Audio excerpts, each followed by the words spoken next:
ya Moabu, ukame na njaa zilipowakumba, walienda pamo na wana wao wa kiume malo bila kilioni. Mungu hachelewi, sivunjike moyo, sichoke kuomba, utabarikiwa.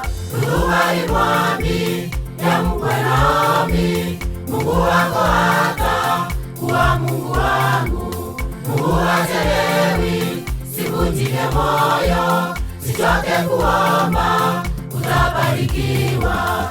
Ruthu alimwambia mkwe Naomi, Mungu wako hata kuwa Mungu wangu.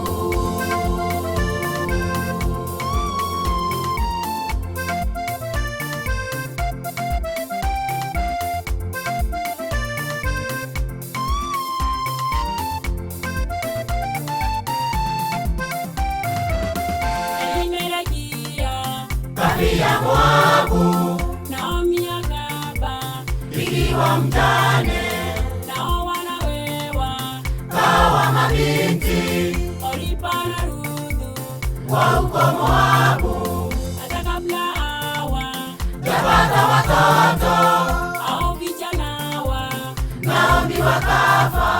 Mungu hachelewi, sivunjike moyo, sichoke kuomba, utabarikiwa. Ruthu alimwambia mkwe Naomi, Mungu wako hata kuwa Mungu wangu. Mungu hachelewi, sivunjike moyo, sichoke kuomba, utabarikiwa. Ruthu alimwambia mkwe Naomi, Mungu wako hata kuwa Mungu wangu.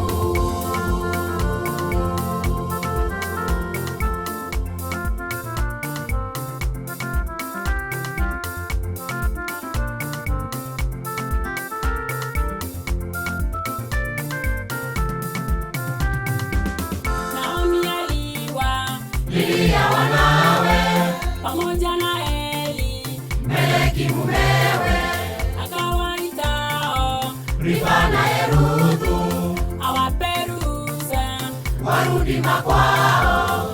Orpa karudi, Ruthu kakataa, akasema mimi nitaenda nawe. Mungu hachelewi, sivunjike moyo, sichoke kuomba, utabarikiwa. Ruthu alimwambia mkwe Naomi, Mungu wako hata kuwa Mungu wangu. Mungu hachelewi, sivunjike moyo, sichoke kuomba, utabarikiwa. Ruthu alimwambia mkwe Naomi, Mungu wako hata kuwa Mungu wangu.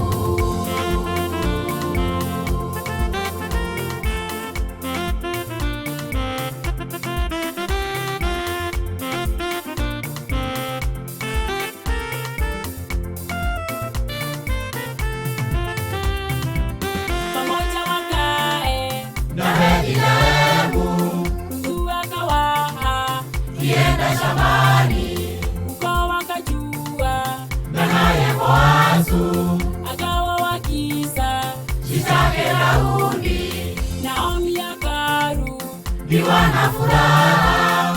Ruthu Zalia Obedi, Mungu hachelewi, sivunjike moyo, sichoke kuomba, utabarikiwa.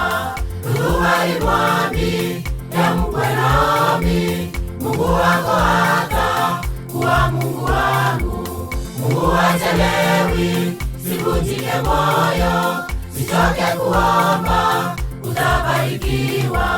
Ruthu alimwambia mkwe Naomi, Mungu wako hata kuwa Mungu wangu. Mungu hachelewi, sivunjike moyo, sichoke kuomba, utabarikiwa. Ruthu alimwambia mkwe Naomi, Mungu wako hata kuwa Mungu wangu.